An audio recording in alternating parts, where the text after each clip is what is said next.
Hey guys, so there's been some talk and questions lately about leather finishes and things like that. So I thought there's been an ongoing debate on that forever, and there's no real right or wrong answer. But I thought it would be fun to do a little experiment and try a few, and I'll show you in a second what I'm doing. But do a few leather test strips and just leave it out to weather and see what happens and see how it holds up. And in woodcraft and bushcraft, we want our leather gear to be durable and water resistant, weather resistant, and that sort of stuff. So for my own curiosity, and I thought I'd share with everybody else, I want to know when I make things what's going to hold up over time. So this is going to be an ongoing thing. I'm just going to set up a thing and leave it outside and subject it to different things, different weather situations and stuff, and we'll see what happens. So, and I'll share that with you as we go along. So anyway, let me show you here real quick what I got going on, and flip this around, show off my awesome backyard, my tree house. You guys jealous? Anyway, so here's what I did to start is I went ahead and treated different strips of leather. This one here on the end is a kind of a control. It's just plain vegetable tan leather, which most of your custom knife sheaths and everything, for those of you who don't know, will be made of this sort of material. It's basically vegetable tanned using plant matter and that sort of stuff, and it's very workable. When you see the decorative carvings in it and that sort of stuff, this is the kind of leather that's used for it. Wet molded to shape.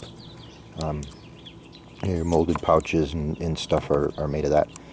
This next one here is just stained. There's no treatment on it aside from that, so it's kind of another control. It's got a professional, Fibings professional. This one here, it's a mahogany professional oil dye, and that's all that's on that one. So those two are going to be kind of the controls of this whole deal. And I have my sheet here. The next two have tan coat on them, which is this stuff here. It's kind of common. The first one is just dyed and then tan coat. This next one here was treated with neat's foot oil, and then tan coat was put on it. And actually I got this wrong. This one is plain neat's foot oil with no other finish. Everybody talks about the oil. This is a common stuff to use, and it's great. It's makes your leather nice and soft and supple. You can see it's really flexible. And then this one here is tan coat with no oil, neat's foot oil. This one had neat's foot oil applied first and then tan coated as the outer finish.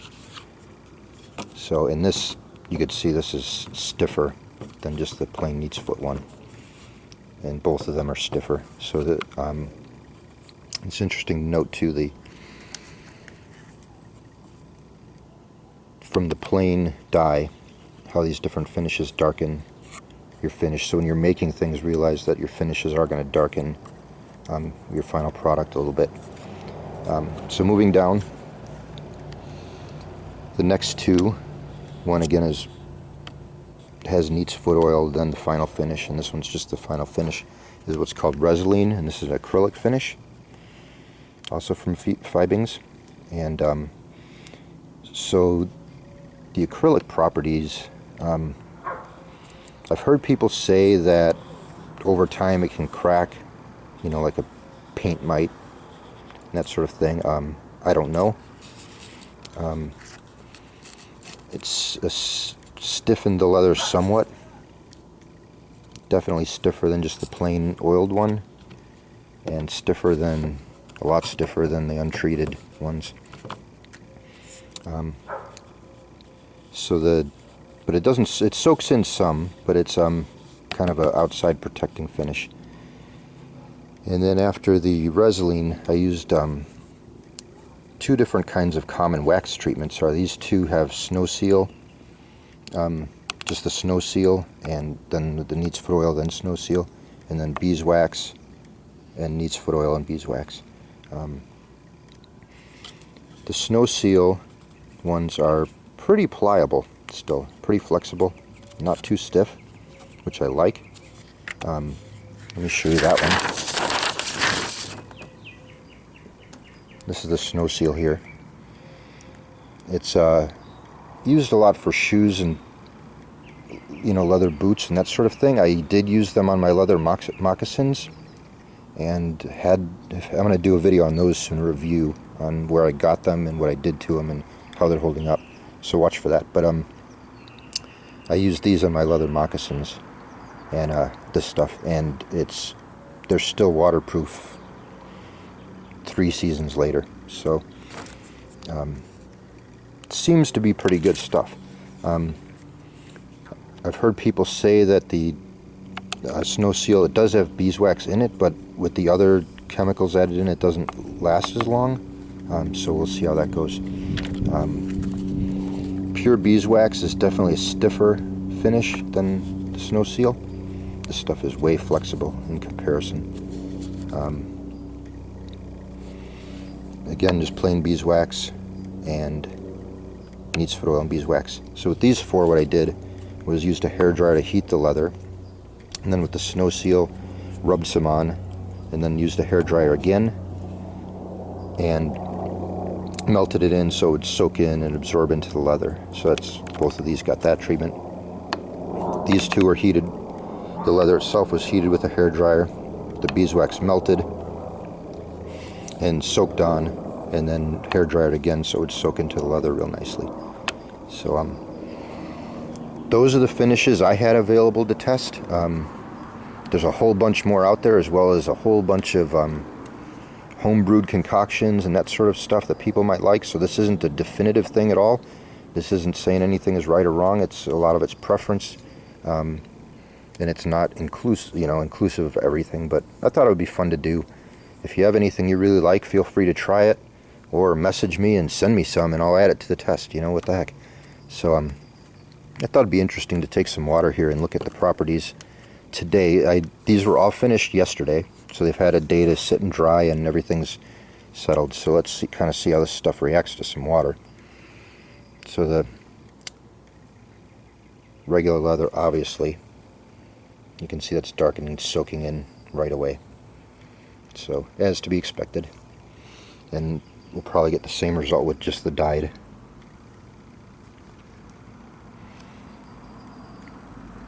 So we can see both of those that's already soaked in. This one's not soaking in quite as fast, but it's soaked in, and that's going to stay dark, and then it will stain, both of these. Okay, so the next one was the tan coat,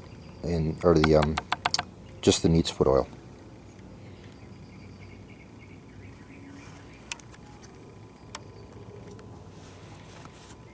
And we'll do the tan coat ones too. Tan coat there, tan coat and neat's foot oil. So you can see the tan coat already has a bit more water resistance to it. That's going to run off. But you can see it is staining to some degree, so water will penetrate it, but it is repellent a little bit. Back to the oil. We know that oil isn't going to be completely repellent, and you can see the dots there where it did soak in. So it'll be interesting to see how that stains and that sort of thing. But I've always done oil and then a treatment over, so you need to see how that goes by itself. And you can see the tan coat is still puddling, even though it is soaking in some. It's not nearly as fast as the others. I hope you can see this. The sun's kind of going down. Let me hold this in some better light. So you can see it's still on the surface there, where these other ones, it's completely soaked in. Right? Alright, next board.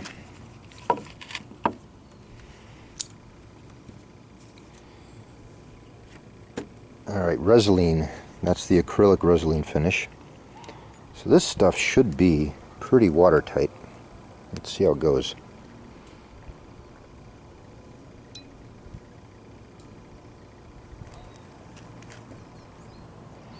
You can see we definitely have some beading there. It's not just soaking in like the other ones did.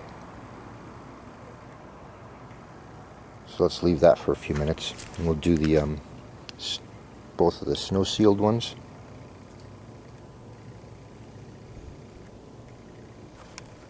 And that's really beading. That doesn't even have any coloration under it at all. Where it looks like the Resin is a little bit soaking in because it's darkening under the water, right? These guys here, it's not darkening at all. So we'll leave that sit again. And the beeswax probably be very similar. You can see that's beading too.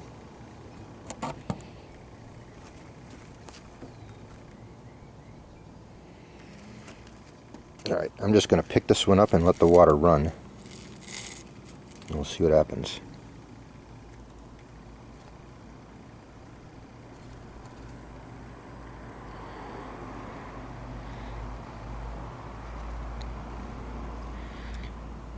Alright, with the Resin, let me put this down again.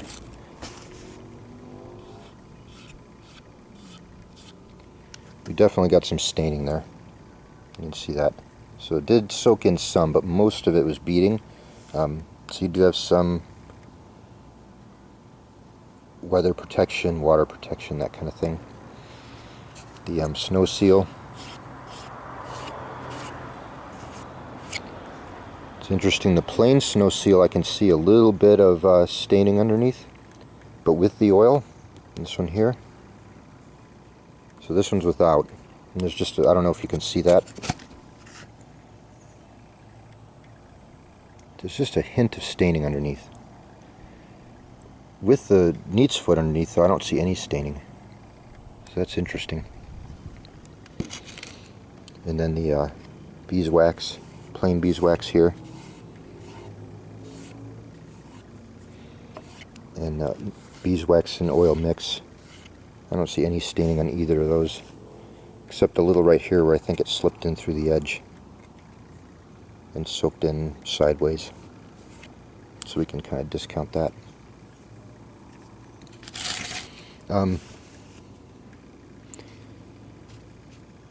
So right now it's kind of a toss-up because I think the snow seal, I like the flexibility that the leather still has, and where the plain beeswax is really stiff. But